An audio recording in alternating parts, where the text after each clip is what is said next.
How is it to be a game developer? How does it feel to work for such a big company as ArenaNet? And how did it all start?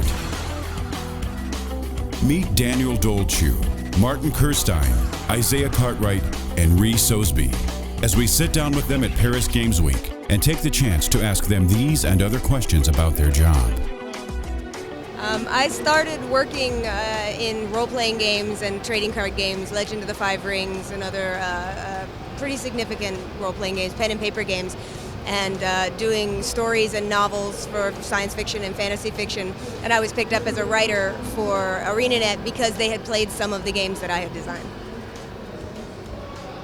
I used to work at Microsoft, and the game I used to work on didn't get shipped, and a couple of my friends that were there started working at ArenaNet, and they got me an interview over there, and eventually got an interview and started working on Guild Wars 1, and I've been there for 6.5 years now. So. I was actually a pretty active Guild Wars and City of Heroes player, and due to that I met the German City of Heroes community manager, and at one point he told me, hey, Guild Wars is looking for a community manager and you play Guild Wars as well, so I just applied, and that's how I ended up at there. I started working as an art director in games in '93 for Squaresoft, and moved on to Electronic Arts, consulting for Microsoft, Zipper Interactive, Electronic Arts again, and 7 years ago I was brought on board to take over the art direction for the first Guild Wars game. It's a really fun company to work for. I mean, not only do they come to a lot of these big trade shows and really like to deliver really good products to their fans, they have a lot of passion in everything that they do. Everything down to what they deliver to their audience, just to the way that they interact with everyone around. Just every little community party to these huge big events like this. It's just really fun to interact, and I love that they give us the room that they need for us to innovate and put out a really fun product like Guild Wars 2. Yeah, community is like one of the core things for NCSoft as well as ArenaNet, so it's really, really important. So I'm really happy to work for them. Well, we can do cool stuff like this, right? So it's great.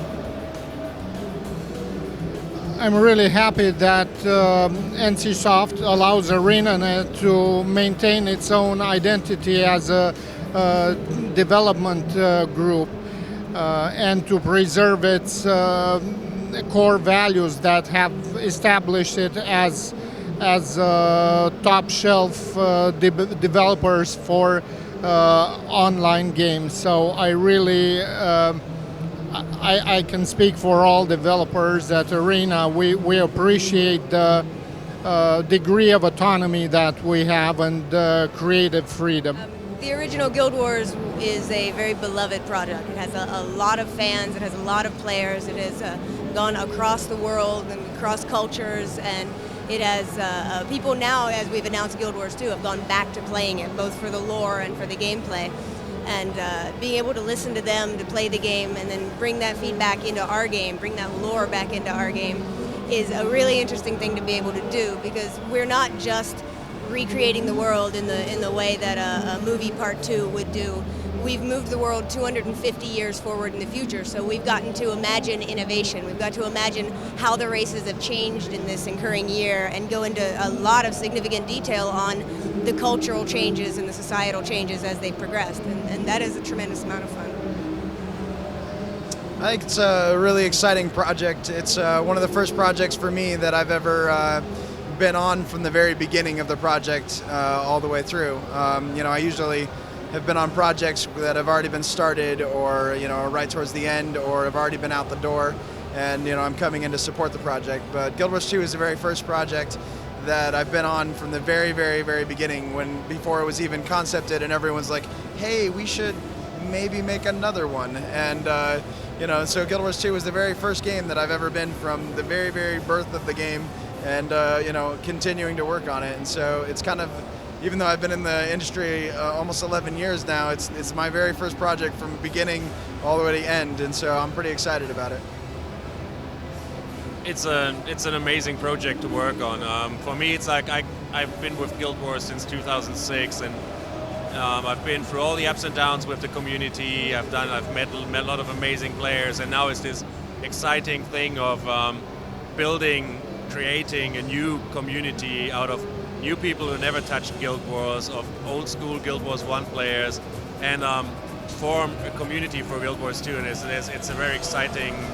It's an exciting time for being a community manager, because especially before launch, it's like you can do all sorts of interesting and exciting things that players appreciate. So it's a great project to work on. Yeah, I've shipped a few dozen games, including the 4 previous games in the Guild Wars series, but I can honestly say that this is by far the most ambitious game I've ever worked on, both as far as scope and size and budget and team size. Also, as far as the goals we set for ourselves. The first time around, we were trying to establish a name for ourselves as a developer and make ourselves noticed, and we have more than accomplished that. This time around, we are competing like for an industry leader position, and I personally enjoy challenges and ambitious projects. I wouldn't settle for anything else. Yeah, ArenaNet has been very, very good the entire time I've worked for them at not asking us to do overtime. When we do overtime, when we work late, it's because we found some part of the project that we love, that we want to make better. There are a lot of people at ArenaNet that are finished with a project and will stay late to go back and make it better, more than there are people who will stay and force themselves to hit the deadline. It's kind of strange that way. But so many people love the game that I'll walk through the halls of the company and find people staying late. When I ask them why, it's because they're playing the game as often as because they're working on the game. I've worked at Microsoft and some other places, and it's pretty funny the difference in when you come into work on the weekends or something like that.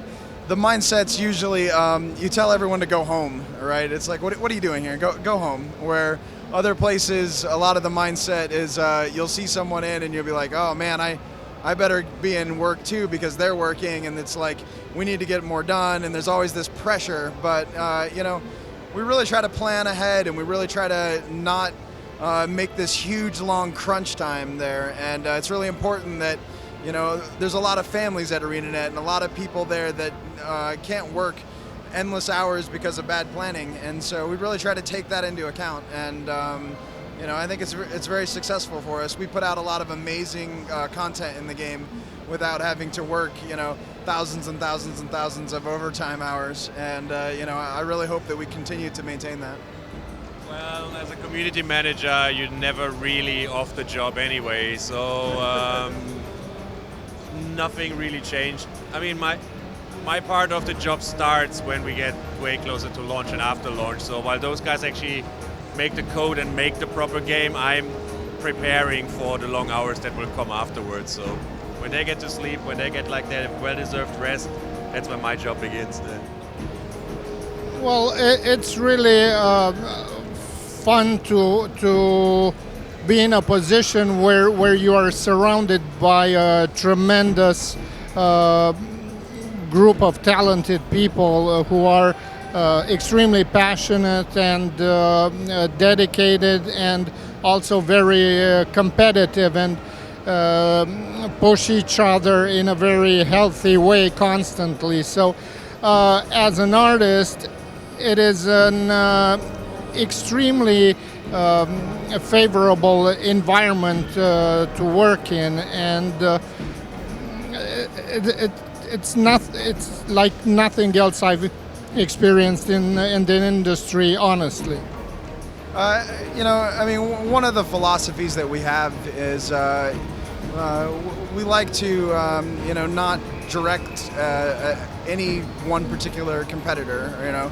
we like to try to find our own place in the competition and let everyone else, the fans and everyone, find and decide if we're the best. We'll know when we're the best. We're all a bunch of gamers. We play everything. It's our own kind of goal to be out there and be the best. It's not as fun to compare yourself versus everyone all the time. We want to focus on our own product and our own thing, and so we really try not to compare ourselves constantly with everyone else and do our things. We just try to play everything. We try to work on our own things as much as we can, and we want to let everyone else decide where we are. Yeah, I agree with Isaiah's point. I don't think it's healthy to pick apart your competition. We do, though, analyze their work and look at it with a critical eye, but we do not settle on besting them in the areas they do less than great, because that would mean settling and would lead to mediocrity.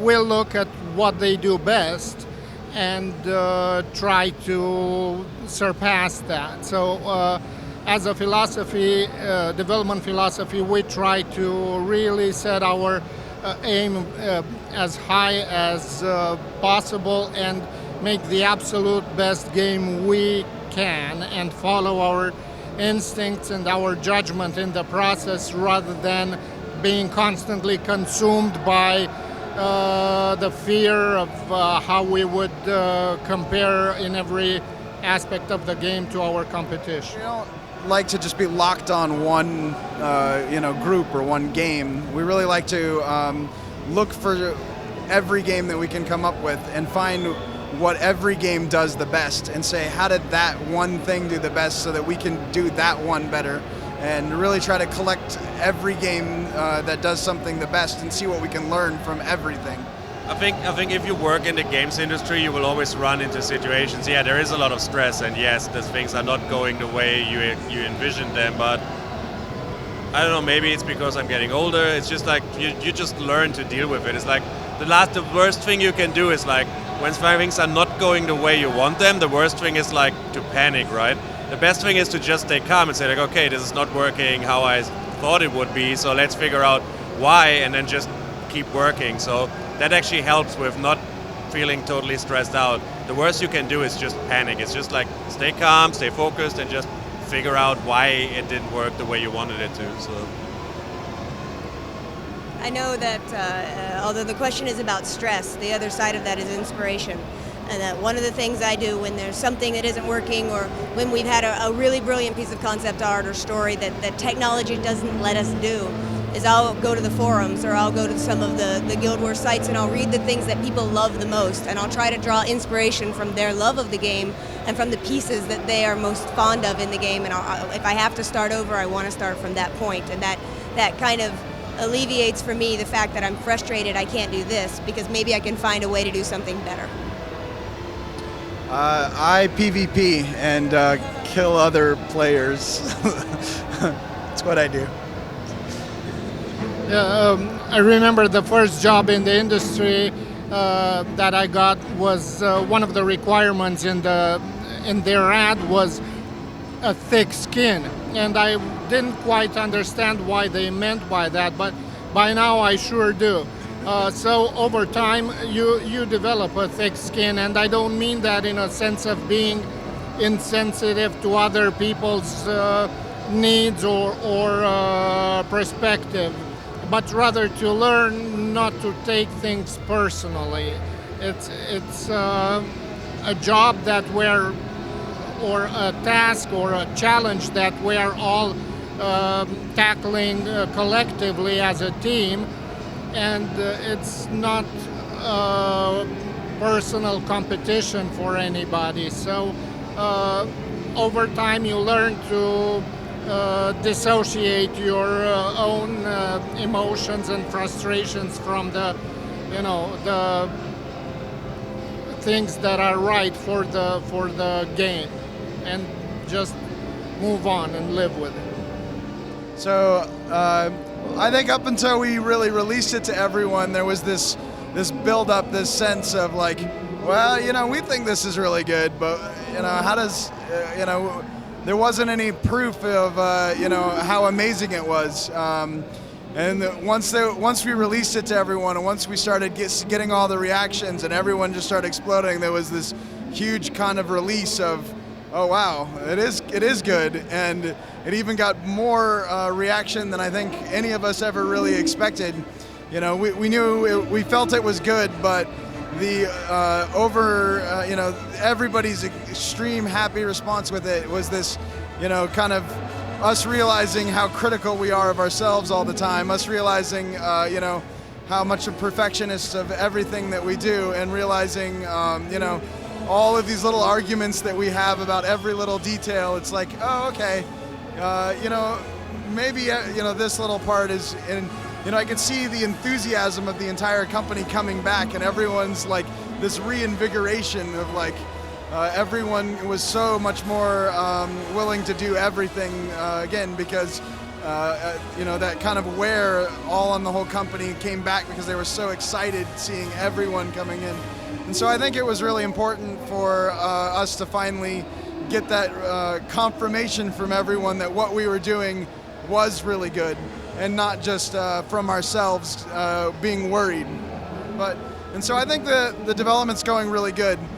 We've really got a good sense of what we're doing, and we just need to get it out to everyone, because everyone's so excited about it now. They want to play it. They're sinking their teeth into every little bit that we're giving them, and it's really just important that we get it to them as fast as we can.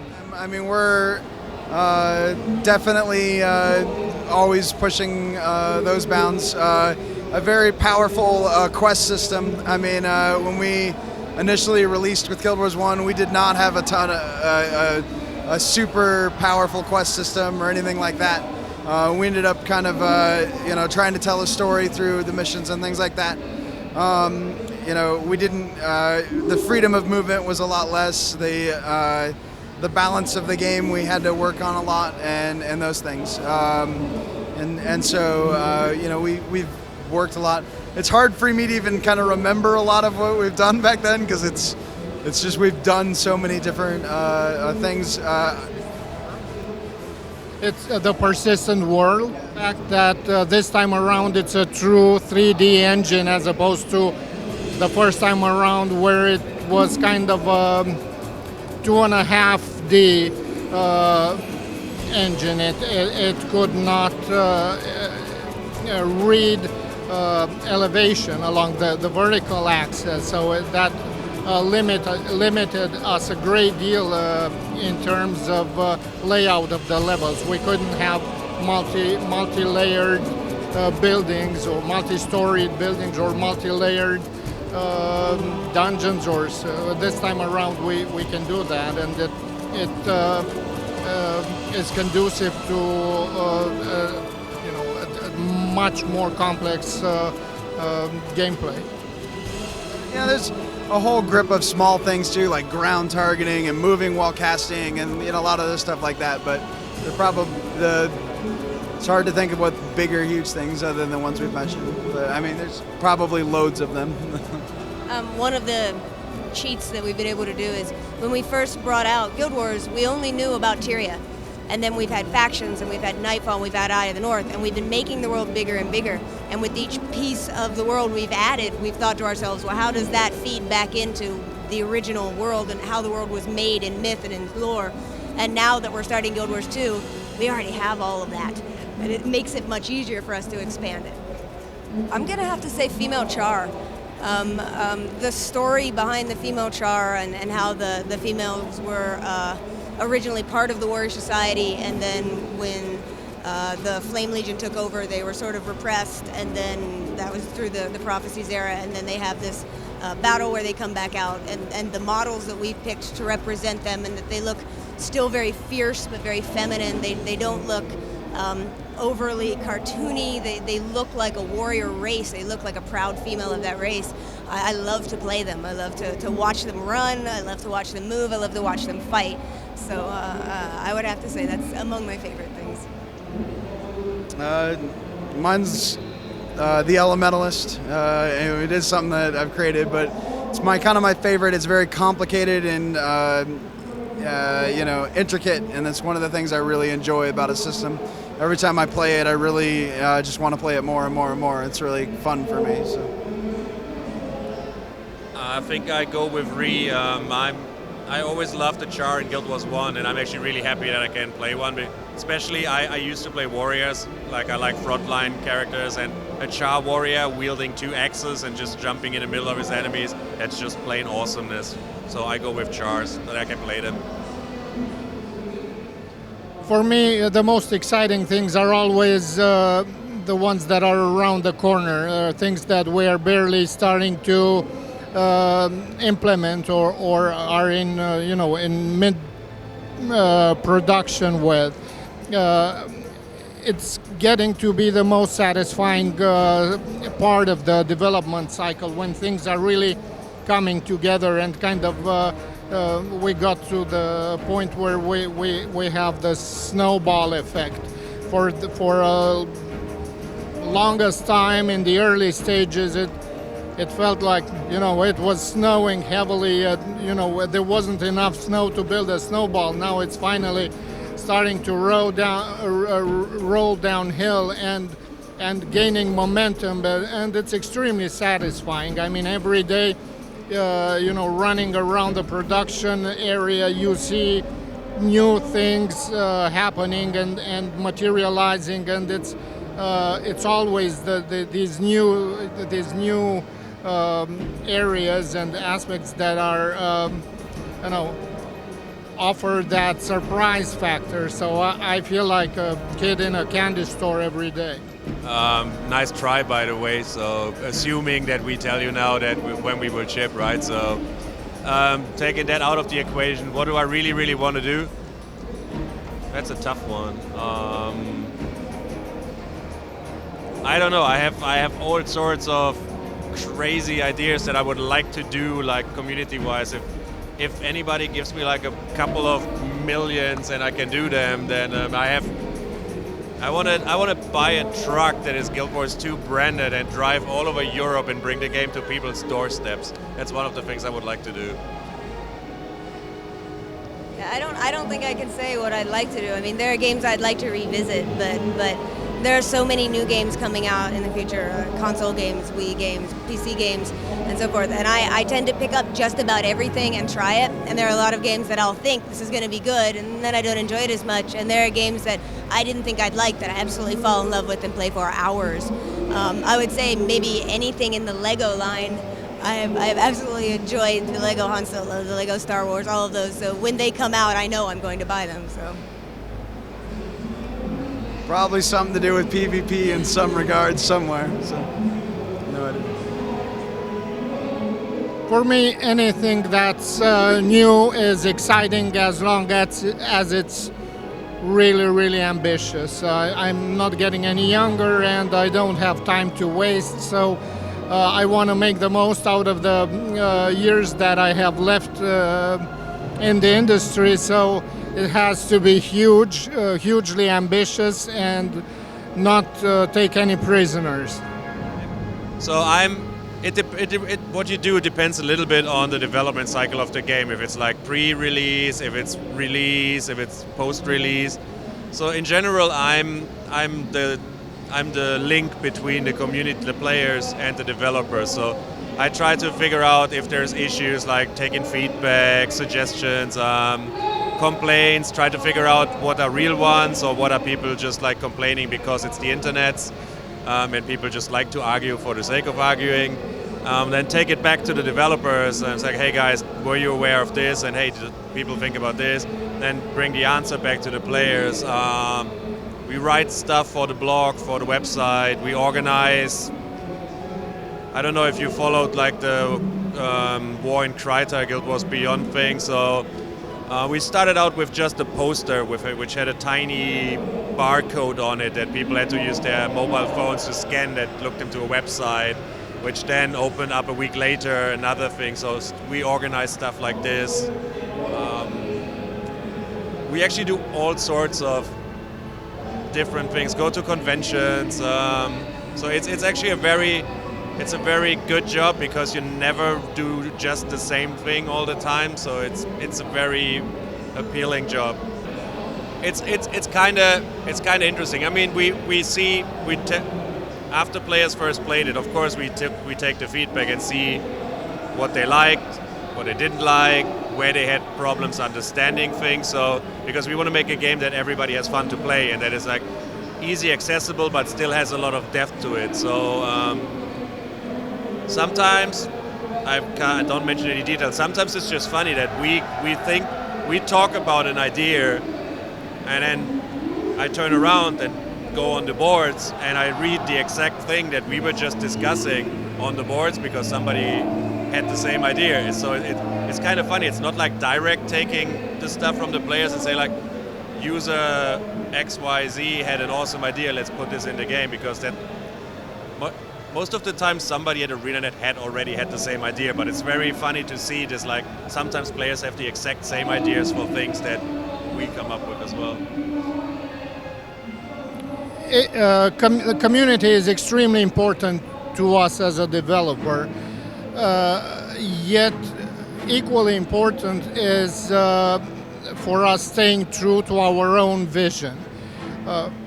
Fans in general, gamers don't have a lot of respect for spineless developers. They want to see developers having their own vision and their own philosophy and their own principles. So it's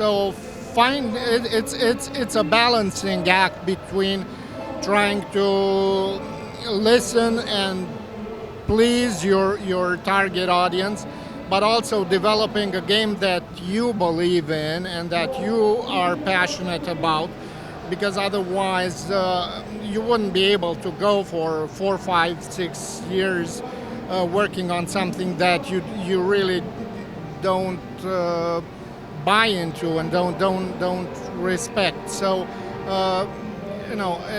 again, it's a balancing act, but we have our ear to the ground constantly and process all the feedback from the community thoroughly and analyze it, and then prioritize things, and basically whatever fits with our development philosophy we try to implement. Yeah, just because Daniel mentioned that, this like staying true to yourself and to your original vision is very, very, very important. I mean, of course you listen to your player base because you make the game for them, but so there is actually not the community, right? So if I ask 100 people what their opinion on a certain thing is, I probably get 95 different answers. So which is the feedback you take back, which is the valid one? And I've seen it in the past that actually by listening too much, not with us, it was but another game I played, it's like listening too much to your community or listening to the wrong part of your community can actually destroy your game. So you have to be, I know it's always a tougher act, it's like, because you have to tell the community, no, we don't do this because it will not be good, even if they are screaming and say, but we think this is like awesome, but because there's always, players need to learn sometimes that they actually have to trust the developers a little bit, because I mean they come up with the idea, they have the vision, they know what they are doing, they are all like really highly talented, intelligent human beings that work their asses off, excuse my language, but so they know what they talk about when they do. So community feedback is really important, but it's also important to like put it into the right context, and even if you don't take it, explain to your community that it's not a good idea and why. So the communication is very important when it comes to that. I have sort of the cheesy answer, and the answer is all of it, because all of us are also fans of our game. And when you say, what do the fans think, what do the people who play it all the time think, that's us too. So the ideas we're coming up with are from the play of the game and from interacting with the game. We play Guild Wars 2 a lot. There's a lot that we're internally testing. We're constantly coming up with new ideas and new iterations. To the point that I don't think I've played another game outside of Guild Wars 2 on my PC in the last several months, because we've been going to events like this, and we've been, when GameSpawn was happening, we were awake in America on a reverse schedule just to play with the players. And that takes up a lot of our time. But I used to play Guild Wars 1 quite a lot, especially as each expansion was coming out. You know, we want to pick it up. We want to be there and interact with the fans as they're playing through it, and kind of one-on-one see what they're enjoying. So. Yeah, I have about 10,000 hours into Guild Wars 1. I don't play that much anymore. Focus a lot more on Guild Wars 2 these days. But I mean, I think I'm like well over 1,000+ hours into Guild Wars 2, and even more. I don't even know. Like, so I play it a lot, and you know, I want to play it right now. So it's what I do, and it's what I'll continue to do. So. I'm a horrible hands-on gamer, so what I do is I run around all day and watch other people play. This allows me to be more objective and not get absorbed into, you know, my personal quest, my personal task, but rather look at the game with a critical eye, and also cover a lot more real estate. If I were to play myself, I'd only be able to cover so much ground, but jumping from station to station and watching people play, I can, you know, hopefully cover every square foot of the game by the end, and you know, be a lot more aware of its shortcomings and accomplishments. It is, and it was amazing for Cologne GamesCon as well, to play with those people, to be able to be in the game, watching them and hearing them as they're chattering about the things that they love, and oh, I found this thing, and yeah, it's a pretty tremendous experience. It's a pretty exciting experience to see people continuously standing through the lines and coming back, and day after day. I mean, it's invigorating, like I was saying earlier. Yeah, I mean, there was a long time when we didn't talk about the game, and like Izzy mentioned earlier, we thought we had like a really good thing at our hands, but then now we actually see, yeah, we must do something right because people are so excited about it. So it's just great. I mean, it's humbling. It's like to see how long people wait to play the game, and they don't complain, and then they play it and they really like it. So it's a really, really good experience.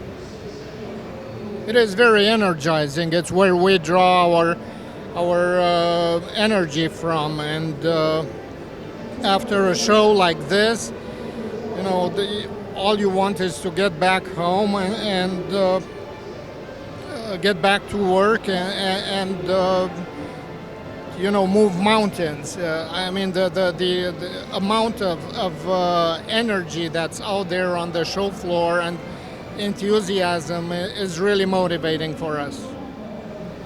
I am more and more impressed every day with the things that my coworkers are putting in the toolbox for us to work on. And I think that one of the most important things about a successful game, a successful company, is how the people work together. And I think it's important for our fans to know that we are going to continue being the kind of company you can trust, and being the kind of company that it's why we don't say things in interviews even when we're asked the same questions over and over, because we want to get it right. And we're going to be the company that really goes the extra mile together to make it right, to give it to the fans.